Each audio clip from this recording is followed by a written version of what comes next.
안녕하세요. 중년 스토리입니다. 오늘은 많은 분들이 공감하실 만한 그리고 꼭 알아야 할 이야기를 준비했습니다. 여러분, 혹시 이런 경험 있으신가요?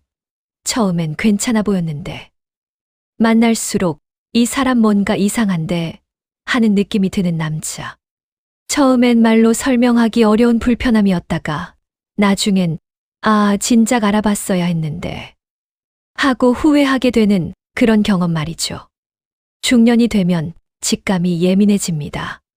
젊을 때는 그냥 넘어갔던 것들이 이제는 명확하게 보이죠.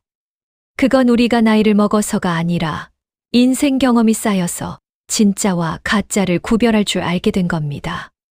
오늘은 중년 여성들이 본능적으로 이 사람과는 시간 낭비하고 싶지 않다고 느끼는 남자 유형들을 정리해 드릴게요.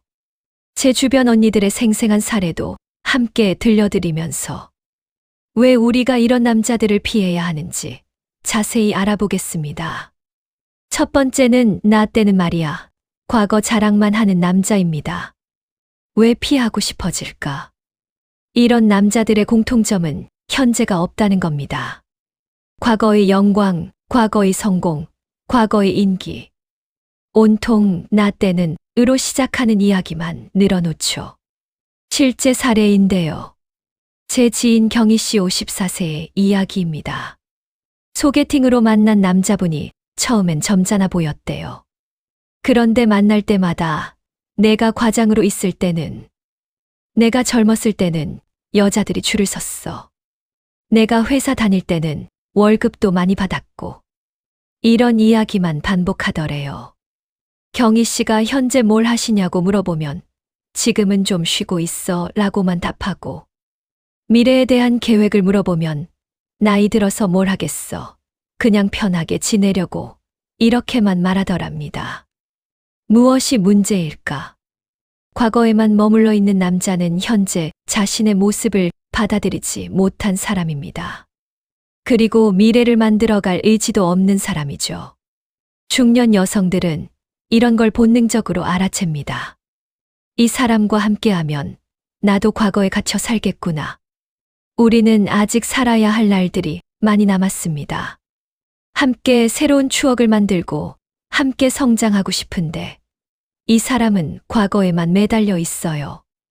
이런 남자와는 미래를 그릴 수 없습니다. 두 번째는 엄마 전처와 비교하는 남자입니다. 왜 이렇게 불쾌할까? 우리 엄마는 이렇게 안 했는데, 전 와이프는 이런 거 잘했는데, 이런 말을 듣는 순간 모든 게 식습니다. 실제 사례인데요. 미선 씨 49세는 재혼을 생각하고 있던 남자에게서 이런 말을 들었답니다. 함께 식사를 하는데 미선 씨가 된장찌개를 끓여줬대요. 그런데 그 남자가 우리 엄마 된장찌개는 멸치 육수를 쓰는데 이건 다시다 맛이 나네요 라고 하더래요. 또 다른 날은 미선 씨가 새로 산 옷을 입고 나갔는데 전 와이프는 파스텔 톤 옷을 주로 입었는데 당신은 어두운 색을 좋아하시네요 라고 말하더랍니다. 미선 씨는 그 순간 깨달았대요. 이 사람은 나를 원하는 게 아니라 엄마나 전처를 대체할 사람을 찾고 있구나. 무엇이 문제일까? 비교하는 남자는 상대방을 독립된 인격체로 보지 않습니다. 그저 자신의 편의를 위한 역할을 해줄 사람을 찾는 거죠. 중년 여성들은 이미 충분히 누군가를 위해 살아왔습니다. 자식들 키우고 가족 돌보고 직장 생활하면서 자신을 희생해왔어요. 이제는 있는 그대로의 나를 인정해주고 존중해줄 사람을 원합니다. 비교당하는 순간 우리는 다시 누군가의 기준에 맞춰야 하는 불편한 위치로 돌아가게 됩니다. 그래서 본능적으로 거부감이 드는 겁니다. 세 번째는 돈 이야기만 하거나 돈 문제가 불투명한 남자입니다. 두 가지 극단의 위험인데요. 첫 번째 유형은 돈 자랑만 하는 남자입니다. 내가 얼마 벌었는데, 내 재산이 얼마인데, 이거 비싼 거야. 이런 이야기만 하는 남자들이 있습니다. 두 번째 유형은 돈 이야기를 회피하는 남자입니다. 구체적인 직업, 수입, 재정 상태에 대해 물어보면 얼버무리거나 화제를 돌리는 남자들입니다. 실제 사례인데요. 은영 씨 52세는 한 남자와 3개월 정도 만났는데 그 남자가 계속 사업한다, 고만 말하고 구체적으로 뭘 하는지는 절대 말하지 않더래요. 만날 때마다 요즘 경기가 안 좋아서 투자금이 묶여 있어서 이런 말만 반복했답니다. 그러다가 데이트 비용도 처음엔 반반씩 내자고 하더니 나중엔 슬그머니 은영 씨가 더 많이 내게 되더래요. 다음에 크게 한턱 낼게라는 말만 계속하고요. 나중에 알고 보니 그 남자는 빚이 많았고 여러 명의 여자들을 동시에 만나면서 생활비를 충당하고 있었답니다. 무엇이 문제일까? 중년이 되면 돈에 대해 현실적으로 생각하게 됩니다. 이건 물질 만능주의가 아니라 생존의 문제이자 안정의 문제입니다. 돈 자랑만 하는 남자의 문제는 돈으로 상대방을 통제하려는 의도가 있습니다. 물질적 가치만 중요하게 생각합니다. 진짜 부자는 돈 자랑을 안 합니다. 돈 이야기를 회피하는 남자의 문제는 숨길 게 있다는 신호입니다. 재정적으로 불안정하거나 빚이 있을 가능성이 높습니다. 책임감이 부족합니다. 중년 여성들은 이제 더 이상 사랑만 있으면 돼라는 환상에 빠지지 않습니다. 현실적인 경제 문제를 함께 투명하게 나눌 수 있는 사람을 원합니다. 네 번째는 휴대폰을 과도하게 숨기는 남자입니다. 디지털 시대의 위험 신호인데요. 요즘은 중년들도 스마트폰을 자유롭게 사용합니다. 그런데 유독 휴대폰을 과도하게 숨기는 남자들이 있어요. 이런 행동들이 보인다면 주의하세요. 화장실 갈 때도 휴대폰을 꼭 들고 갑니다. 문자나 전화가 오면 화면을 절대 안 보여줍니다. 잠깐 자리 비울 때도 휴대폰을 뒤집어 놓거나 가방에 넣습니다. 당신이 옆에 있을 때 카톡을 안 확인합니다. 전화가 오면 멀리 가서 받습니다. 실제 사례인데요. 정아 씨 50세가 만났던 남자는 데이트할 때마다 휴대폰을 테이블 아래 무릎 위에 놓고 있더래요. 전화가 오면 회사 일이야 라고 하면서 밖으로 나가서 받았고요. 어느 날 그 남자가 화장실 간 사이에 휴대폰이 울렸는데 화면에 여보라는 이름이 떴답니다. 알고 보니 그 남자는 부인이 있는 사람이었어요. 집에서는 회사 야근이라고 하고 나온 거였죠. 무엇이 문제일까?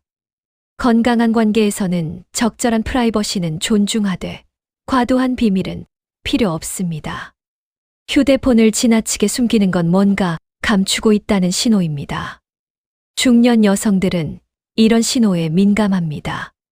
한두 번의 배신을 경험했거나 주변에서 그런 이야기를 많이 들었기 때문이죠. 직감적으로 뭔가 이상하다고 느끼면 대부분 맞습니다. 다섯 번째는 자기 자랑과 상대방 무시를 반복하는 남자입니다. 나는 대단한데 너는 별로야. 이런 남자들의 패턴은 명확합니다. 자기 이야기만 합니다. 상대방의 말은 끊거나 무시합니다. 그건 아니지, 그게 아니라 같은 말을 자주 합니다. 상대방의 의견을 무시하고 자기가 옳다고 우깁니다. 실제 사례인데요. 혜진 씨 47세는 등산 모임에서 만난 남자와 몇 번 만났는데 그 남자가 계속 자기 운동 실력, 등산 경력을 자랑하더래요. 혜진 씨가 저는 요즘 요가를 배우고 있어요 라고 말하니까 요가는 운동도 아니지. 진짜 운동은 땀 흘려야 해라고 무시하더랍니다. 또 혜진 씨가 좋아하는 드라마 이야기를 하니까 그런 거 보면 시간 낭비야. 나는 다큐멘터리만 봐라고 말하더래요. 혜진 씨가 이번 주말에 전시회 가고 싶다고 하니까 그런 거 뭐가 재밌어. 우리 등산 가자라고 자기 생각만 밀어붙이더랍니다. 무엇이 문제일까? 이런 남자들은 자기애성 성격의 특징을 보입니다.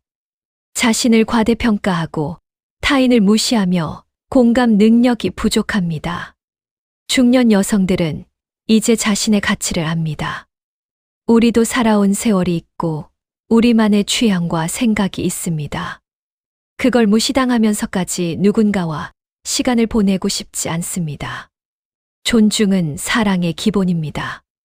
서로의 다름을 인정하고 존중하지 못하는 사람과는 행복할 수 없습니다.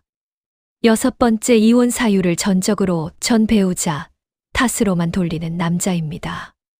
다 그 여자 때문이야. 재혼을 생각하는 중년들에게 이혼 경험은 흔한 일입니다. 문제는 이혼 사유를 어떻게 설명하느냐입니다.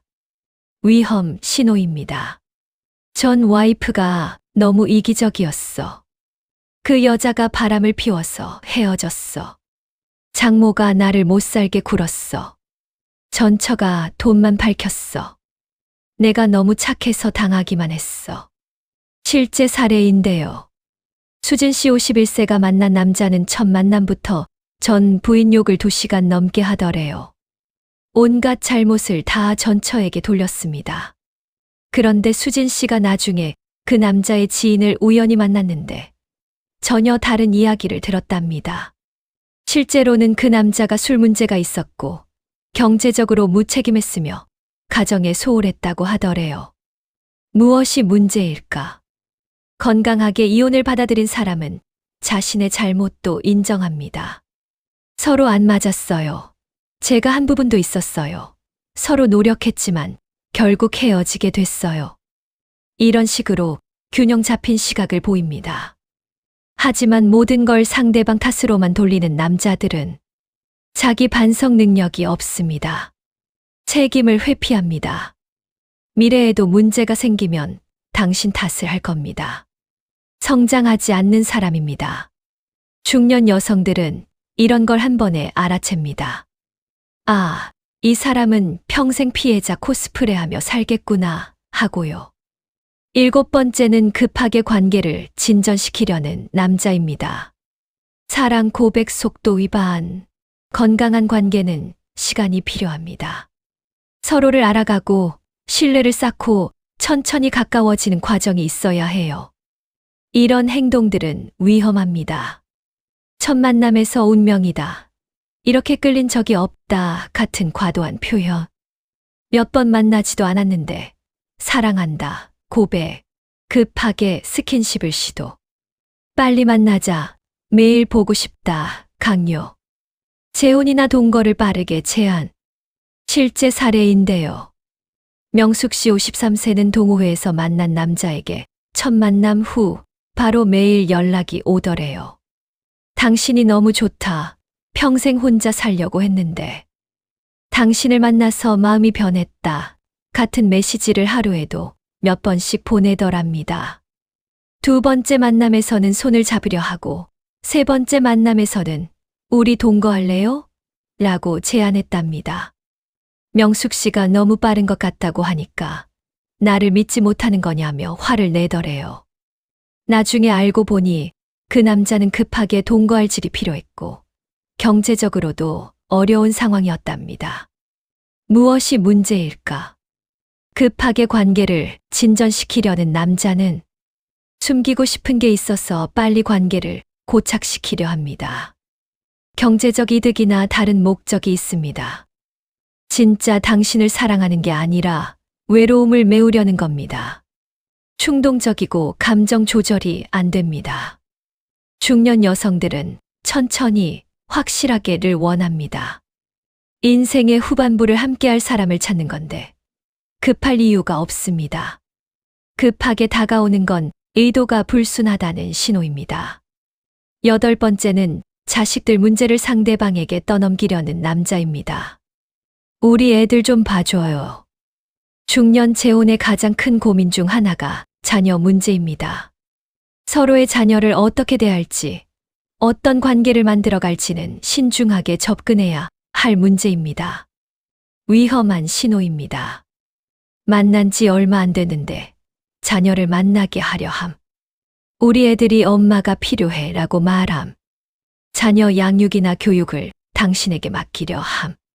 당신이 좋은 엄마가 될 것 같아 라고 부담을 줌. 실제 사례인데요. 선희 씨 48세가 만난 남자는 고등학생 아들이 있었는데 몇 번 만나고 나서 우리 아들이 반항기라서 손이 많이 가요. 당신이 좀 도와주면 좋겠어요. 라고 말하더래요.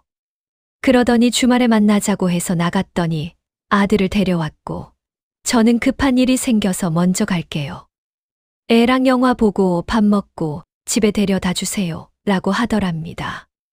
선희 씨는 황당했지만 어린 학생을 혼자 둘 수 없어서 그날 하루 종일 그 아이를 돌봤고 그 이후로도 그 남자는 계속 아들을 맡기려고 했답니다.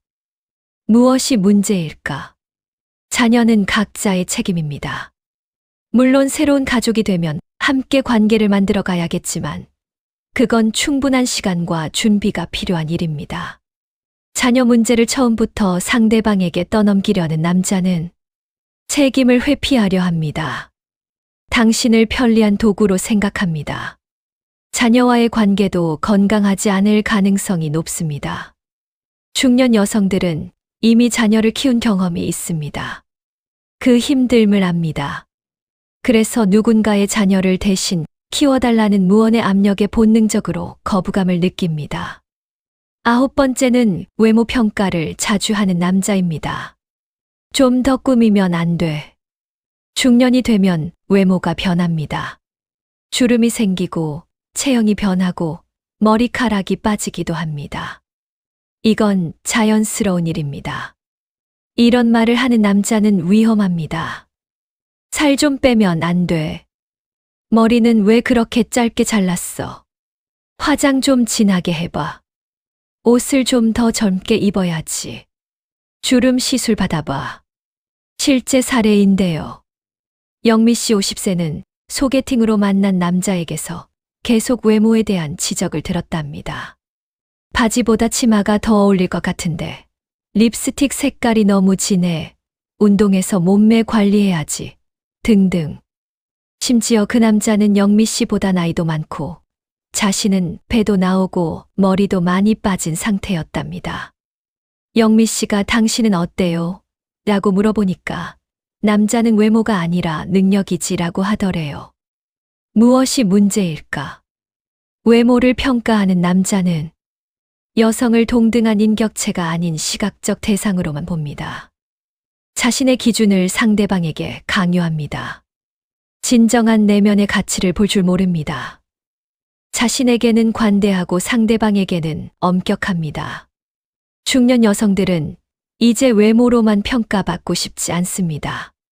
우리가 살아온 세월, 쌓아온 지혜, 가진 능력을 봐주길 원합니다. 외모 평가에 집착하는 남자와는 자존감이 떨어질 수밖에 없습니다. 마지막 10번째는 결정을 항상 상대방에게 미루는 무책임한 남자입니다. 당신이 알아서 해. 이런 말을 자주 하는 남자. 아무거나 좋아. 당신이 정해. 난 상관없어. 당신 마음대로 해. 처음엔 배려처럼 보이지만 계속되면 무책임입니다. 실제 사례인데요. 미경 씨 52세가 만난 남자는 데이트 장소, 식당, 영화, 모든 걸 미경 씨에게 맡기더래요. 미경 씨가 이 식당 어때요? 라고 물어보면 응, 좋아. 저기는요? 라고 하면 그것도 좋아라고만 답하더랍니다. 영화를 보려고 할 때도 뭐 볼까요? 라고 물어보니 당신이 고르는 게 다 좋아라고만 하더래요. 그래서 미경 씨가 코미디 영화를 골랐는데 영화 보고 나와서는 난 액션이 더 좋은데 라고 중얼거리더랍니다. 나중에는 모든 결정을 미경 씨가 혼자 하게 되었고 뭔가 잘못되면 은근히 미경 씨 탓을 하는 분위기를 만들더랍니다. 무엇이 문제일까? 결정을 회피하는 남자는 책임지기 싫어합니다. 잘못되면 상대방 탓을 하려는 계산이 깔려 있습니다. 주도성과 추진력이 없습니다. 인생을 함께 설계하기 어려운 사람입니다. 중년 여성들은 이미 가정에서 수많은 결정을 혼자 해왔습니다. 이제는 함께 의논하고, 함께 결정하고, 함께 책임지는 파트너를 원합니다. 모든 걸 떠넘기는 사람과는 지칠 수밖에 없습니다. 마무리를 해보면 우리의 직감을 믿어요. 여러분, 오늘 이야기한 10가지 유형을 보면서 어떤 생각이 드셨나요? 혹시, 내가 만났던 그 사람이네라고 고개를 끄덕이신 분도 계실 거예요. 중요한 건 이겁니다. 중년이 되면 우리는 본능적으로 압니다. 이 사람이 괜찮은 사람인지 아닌지. 처음엔 작은 위화감으로 시작하지만 그게 계속 쌓이면 확신이 됩니다. 뭔가 이상한데 라는 느낌이 들 때 그냥 넘어가지 마세요. 우리의 직감은 대부분 맞습니다. 우리가 기억해야 할 것들입니다. 1번은 외로움이 판단을 흐리게 합니다. 중년의 외로움은 정말 힘듭니다. 자녀들은 독립했고 친구들도 각자 바쁘고 밤이 되면 혼자라는 생각에 가슴이 답답해지죠. 그래서 누군가 다가오면 이 사람이 마지막 기회일지도 몰라라는 생각에 눈을 감고 싶어집니다. 하지만 외로움 때문에 잘못된 사람과 함께하는 건 더 큰 불행입니다. 혼자 있는 게 나쁜 사람과 함께 있는 것보다 훨씬 낫습니다. 2번은 나이가 많다고 타협하지 마세요. 나이도 많은데 뭘 따져. 이제라도 누가 나를 봐줘서 감사하지라고 생각하시나요? 절대 그렇지 않습니다. 우리는 아직 20년, 30년을 더 살아야 합니다. 그 긴 시간을 불편한 사람과 함께 보낼 건가요? 나이가 많다는 건 더 신중하게 선택해야 한다는 뜻입니다. 시간이 귀하니까요. 3번은 변하지 않습니다. 만나다 보면 나아지겠지. 내가 잘해주면 변할 거야 라고 생각하시나요? 50년 넘게 그렇게 살아온 사람이 쉽게 변하지 않습니다. 처음 몇 번 만날 때 보인 태도가 그 사람의 본 모습입니다. 아니, 오히려 처음엔 좋게 보이려고 노력하는 거니까 시간이 지나면 더 심해질 수도 있습니다. 4번은 레드 플래그를 무시하지 마세요. 레드 플래그 위험, 신호가 하나 보이면 더 찾아보세요. 대부분 한 가지가 아닙니다. 하나가 보이면 다른 것들도 곧 드러납니다. 그래도 좋은 점도 있는데 라고 변명하지 마세요. 좋은 점 10개가 있어도 치명적인 나쁜 점 1개 때문에 불행해질 수 있습니다. 5번은 우리의 가치를 압시다. 우리는 충분히 가치 있는 사람입니다. 자녀를 키우고 일을 하고 가정을 지키면서 여기까지 왔습니다. 힘든 시간도 견뎌냈고 많은 것을 이뤄냈습니다. 이런 우리를 존중하지 않는 사람, 우리의 가치를 알아보지 못하는 사람과는 시간을 보낼 필요가 없습니다. 그렇다면 어떤 남자를 만나야 할까요? 부정적인 이야기만 했으니 이제 긍정적인 이야기도 해볼게요. 좋은 남자의 특징. 1번은 자기 삶을 주체적으로 살아가는 남자. 현재 자신의 모습을 받아들입니다. 미래에 대한 계획과 의지가 있습니다. 과거에 얽매이지 않고 앞을 봅니다. 2번은 상대방을 존중하는 남자. 당신의 의견을 경청합니다. 당신의 선택을 인정합니다. 비교하거나 평가하지 않습니다. 3번은 솔직하고 투명한 남자. 자신의 상황을 숨기지 않습니다. 경제 상태에 대해 정직합니다. 과거에 대해서도 균형 잡힌 시각으로 이야기합니다. 4번은 천천히 진중하게 다가오는 남자. 관계를 급하게 진전시키지 않습니다. 서로를 알아가는 시간을 중요하게 생각합니다. 당신의 속도를 존중합니다. 5번은 책임감 있는 남자. 자신의 결정에 책임을 집니다. 자녀가 있다면 자신의 책임으로 잘 키웁니다. 문제가 생겼을 때 함께 해결하려 합니다. 6번은 유머와 여유가 있는 남자. 함께 있으면 편안합니다. 웃음이 나옵니다. 작은 것에도 감사할 줄 압니다. 여러분께 드리는 응원의 메시지입니다.